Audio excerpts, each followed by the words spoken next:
اللہ علیہ وسلم نے فرمایا میرا رب کریم جب کسی کو بیمار کرتا ہے نا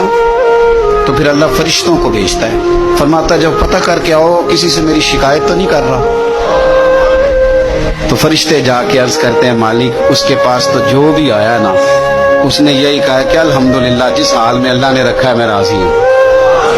اس نے تیری شکایت نہیں کی، اس نے تیری رضا پہ اس بیماری کو تیری طرف سے آزمائش سمجھ کے قبول کیا۔ میرے نبی کریم علیہ الصلوۃ والسلام فرمانے لگے، رب فرماتا ہے فرشتوں گواہ ہو جاؤ، اگر میں اسے اس بیماری سے شفا دوں گا تو جو اس کے پاس خون ہے اس سے بہتر خون اسے عطا کروں گا، اور جو اس کے پاس گوشت ہے اس سے بہتر اسے گوشت عطا کروں گا، اور اگر میں اسے اس بیماری میں وفات دوں گا تو پھر میں اسے جنت عطا کروں گا۔ اگر شفا دوں گا تو بہترین شفا دوں گا، اور اگر وفات دوں گا تو پھر جنت دوں گا۔